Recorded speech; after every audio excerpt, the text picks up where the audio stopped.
Live from the City Building in Athens, Ohio, your local source for live city meetings, TGC 15 presents Athens City Council.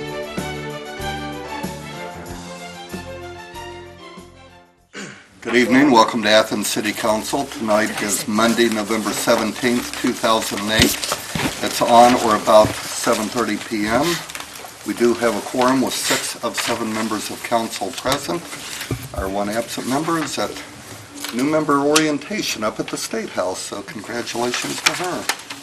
Reports and communications from other elected officials. Mayor Weil. You guys don't have any communications? I jumped right over that, didn't I? Yes, you did. Member Nisley. Thank you, Mr. President. I did want to let you know that 2 weeks from tonight, we will introduce a first reading of a legislation that has been submitted to us by the Ohio Department of Transportation. And this will be to give the Ohio Department access to the exit ramps on Route 33 within the city limits so that they can do work on the guardrail, drainage, and regrading for these. So, and it does give the details when they will, that the work on it will begin at certain times or at the locations on East State Street and will end at the US 33 and 50-mile post. So we'll have the details of that 2 weeks from tonight. Very good. Thank you. Any questions? Any other communications? Member Gosney. Yes, Mr. President. I received a communication from a citizen that was concerned about rental signs that have been popping up around town that look like they're semi-permanent. And I got a reply from the Service Safety Director saying that there's a task force that's looking at the current sign ordinance and ways to improve upon it, and also that the code office is looking for violations. If they find any, they will act on them. So just wanted to let people know that we're aware of that, and the city is working to deal with that. And I can verify that that's a subject that's discussed at the mayor's staff meeting on numerous occasions while I've been attending, so I do know that that is happening. I don't like the large for-rent banners that we find on large apartment complexes either. Yes, Member Sands. I was just going to say that this very group that Member Gosney was talking about, a while ago they put a large banner on a building on Congress Street, and I called the code office about it, and the code officers were on their way up there to deal with it at that time. So they're doing their job. They're staying abreast of things as well they can. But if there are concerns, then citizens should call them directly so they can take care of it or investigate it. Very good. Other comments? Now, reports and communications from other elected officials. Mayor Weil. Well, in terms of the rental signs and task force, the task force I think is actually meeting tomorrow. If you want to know more about it, you can always contact Paul Logue. He's kind of emceeing it right now. And if you see violations that you need to talk about, we do have a new website, although I don't think there's a little link to signs that are amiss. We can always put it in under litter and report it as litter. Appropriately. The only other thing I'd like to do is reiterate that there will be the public open house for the FEMA mapping. That's going to be between 4 and 7 at the community center the 19th. This Wednesday coming up, I believe. It'll be in room A at the community center on East State Street. Essentially, this is that we have some preliminary FEMA maps or firm maps. I think actually was insurance maps. They've been doing some updating on it, and they're accepting anybody interested in it. Actually, the maps are county-wide, but it includes the city as well. So if you want to look at them and view them, I know Bob Eichenberger has a copy, and I think Paul Logue does. And the ODNR will probably be there. The Department of Natural Resources will be there Wednesday between 4 and 7. And I think actually there'll be they might be there a little earlier, so you might be able to catch them as well. And that's really all I have. Questions or comments for the mayor? On to ordinances for third reading. Oh, I'm sorry. Law Director Patrick I'm sitting right next to you. How can you forget the law director? All talents tonight, I think you can tell. Certainly. Mr. President, as the lawyer for counsel, and like most lawyers, usually when I'm talking, it's bringing bad news, and so I'm pleased tonight to be able to share a little bit of good news. Usually it costs us money, And but it at usually least costs in your money, that's case, true. not the case. This one did cost us a little money, but the news is Okay. still good. It's on landlord-tenant forms. A couple of weeks ago, City Council had decided to move forward with enforcement despite the great numbers that we had of landlords that were out of compliance with this form. And while certainly we hate to file as many as we did the initial way, it was over 270 complaints against over 40 landlords. I am happy to say that at least we cannot argue with the results at this point. All but currently, the most recent numbers I got today, all but 7 have come into compliance since the date of the filing. That's in less than a week. And so it really has, and I just would like to share my thanks as well with Judge Grimm and everyone, all the clerks and employees of the municipal court who have dealt with certainly an uncommon thing for them to deal with this much volume coming in at one time, and want to thank them for all of their hard work and the great job they've done in processing all of these complaints. I would also like to thank Chuck Miller, Director of Code Enforcement, and all the employees at the Code Enforcement Office, and last but not least, my Chief Prosecutor, Lisa Eliason, who has been responsible for spearheading the enforcement efforts out of my office. It looks like, again, we came into this with a shared goal of compliance, getting these forms filed, and through teamwork, I think we are rapidly advancing toward that goal. Thank you. You got their attention. Here, so. Okay. Comments for the law director? Now on to ordinances for third reading. I just want to say good job. Ordinance 12008, an ordinance amending the 2008 appropriation ordinance and authorizing an interfund transfer. Member Sands. Mr. President, I move adoption of ordinance 12008. Second. This ordinance is here for third reading. We've talked about it before, but I'll reiterate. There are several sections here. In Section 1, we are appropriating money from the unappropriated balance in the general fund, $25,000 to the tourism fund, and that's to cover an increased amount of money owed to the Convention Visitors Bureau. They get a percentage of the money that we collect from hotel, motel fees, and we've collected more than anticipated, so we needed to pass a little extra on to the Tourism Bureau. Also, $18,400 appropriated to the Cable Access Fund for transfer, and we'll talk about that in another section. $18,000 even to the Athens Enhancement Fund for floodplain mapping. The earlier maps that we had produced, we were told were not adequate, and we needed to hire a more certified map maker to provide those. And those are the maps that people will be able to see. Is that true? No. We're still looking at, okay, we'll still be looking at the, Are you saying yes and I'm saying no? no, okay. So we'll be looking at the preliminary maps, but they're very similar, if not the same. Then Section 2, we're authorizing the auditor to make an interfund transfer of that $18,400 from the Cable Access Fund to the General Fund 101, which is City Council Fund. And in Section 3, we're appropriating $14,400 to the General Fund of Council, purchasing some cameras for the government channel, and $4,000 to the General Fund of Council for leasing a computer for editing purposes. And that would accomplish all the goals of this ordinance. Further comments? Yes, Member Gosney. Yeah, and perhaps I should have done something earlier, but I didn't really look at some of the numbers until tonight. I'm a little concerned that we're spending so much money when we're really looking to tighten our belt in terms of the city's budget. And I realize that we need new equipment, new cameras, a new computer.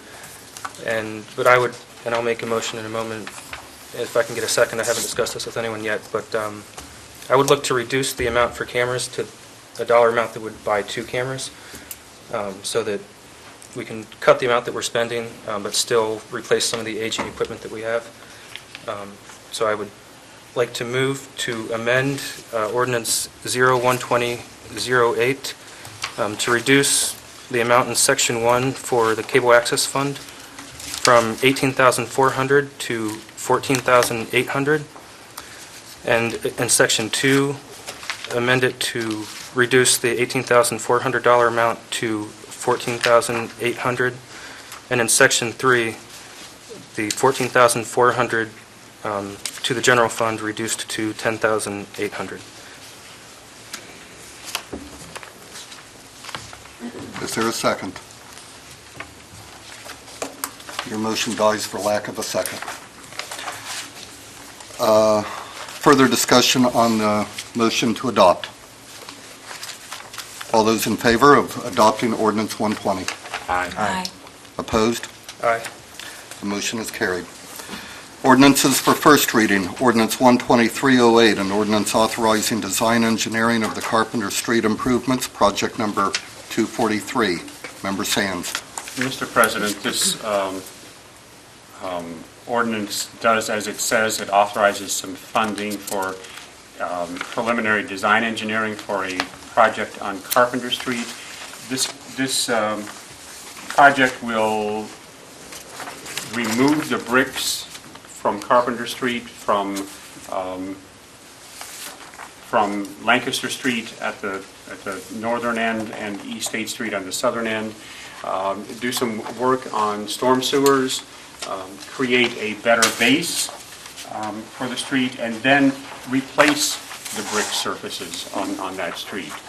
This is a new ordinance that was introduced, that was talked about to us by Mr. Stone of the Street Department last week in committee, and this assures us that we will keep the brick streets in the Carpenter Street area and actually improve them tremendously, where earlier projections had told us that they were so bad that they need to be taken up and asphalt laid down. So this is good. What we'd like to do is, this ordinance is asking us to appropriate, and I had the number right here and lost it, $40,000. I thought it was $40,000 even for the design engineering. And this project will be covered by issue 1 money, which used to be issue 2. We've received issue 2 funds for a good number of years to work, and they've changed the name to issue 1 now. Okay. Whoever they are. So this would be an 80-20 match when we finally start the project. A large part of our 20% match will be in the form of in-kind, particularly labor lifting and resetting the bricks. We've been doing that for a while. We have experienced people who can do that. That's introducing this ordinance. We are not going to ask for suspension at this time. Member Sands, I'm glad this is being done. I've heard many, many times the fire chief complain about how rough that section of street is and how difficult it is for the fire engines for many sections of the town have to go across there, and how that wears them, and also the buses in town. It's pretty rough there. It's something that needs done. There's probably not a bigger brick proponent in this town than I. We've had a major battle many years ago on whether we were going to keep them at all, and barely won that battle 4-3. First year I was on council, I think. And I remember in the 70s when there was asphalt in front of this very building here that past councils way prior to us tore up the asphalt on top of bricks, so I'm glad we're preserving those. Any other comments on 123? Mayor Weil. Essentially, this is coming from Ohio Public Works Commission. The money, it's a little bit less than 80%, but it's about there. They're going to give us about $400,000 to do this. Some of it will be in kind that we'll put through, obviously, the $400,000 for the design. And it is in a historic district that requires bricks, as you stated. Probably the thing from the administration point of view is actually to make sure the design includes looking at some of the water piping underneath, so we don't have to go back there again. Yeah. I remember asking the question about, is that where the large tunnel is? That's further down towards. Well, it's under part of it, is Yes, what it they were is. telling me, yeah. And that's another thing we have to think about along the way, too, the storm tunnel under there. Yeah. Okay. I also heard that we may get some, what's a kind way of saying it, prisoners doing some... Community service. Community service Yes. people doing some of the labor on this. Well, Yeah. Andy Stone in the past has used them from the diversion program for stacking bricks at times, cleaning bricks at times, mostly get the excess asphalt off. So he has utilized, students for that, or community service members of all sorts. Okay. It is hard work, but it's also rewarding in that sense, because they usually get a reduction in their fines and everything like that. Other comments? On to announcements and other business. Any meetings for next time? Mr. President, I know Yes. that we need a Finance Committee meeting for next time. And also, I'll announce that we're going to have 2 reports. Paige Alost from the Convention and Visitors Bureau will be coming to present their annual report to us. And Rhonda Clark from Community Food Initiatives will be coming to talk to us about their backyard composting program that we have funded in the past. Great. Member Bain? Maybe a utilities meeting, if there's something on the agenda. And any others that may come up, yes. Member Mr. Gosney? President? Yes, I'm sorry. Go ahead. Member Gosney? I was just going to reserve a spot for an Environment Committee meeting next week. There are a number of things that I might look at, and I'm not sure exactly which ones I'll look at yet, but we'll have something. Back to Member Bain. I don't know, Mr. Sands, do we need to have a meeting on Wednesday for finance to get the rest of those financial issues out, the recreation, or should we just wait till Monday? A work session? Work Is session? that what I'm hearing? Yeah. Member Bain and I had discussed the possibility of a work session, but I'm not sure that we've ever floated it before other council members before now, so... This Wednesday. This Wednesday. evening. And we're not, but some people aren't ready, so maybe we just wait till Monday. Okay. Thank you Okay. Excuse me? for those, I said thank you for those people that are Okay. ready. Okay. I wasn't mentioning names. Whoever they may be. Yes. How's your Okay. book report coming too? So the Okay. finance committee will have of that. Yeah, we'll make it a part of that budget for... On to an opportunity for citizens to speak on any item of legislative items or city services that was not covered on tonight's agenda. Is there anyone wishing to speak before council tonight? We do have one other item on our agenda, and that being a executive session to discuss compensation matters and upcoming collective bargaining. After our executive session, we only have an adjournment. So it takes a roll call vote to go into an executive session and motions. Do I have a motion? So moved? Second. Aye. Aye. Aye. Aye. Aye. Okay. Let's see. It's 7:48 on that clock. We'll go to 8:05 for anyone wishing to ask council members any questions on tonight. And then at that point, I'll ask everyone to leave and we'll go into our executive session. Thank you.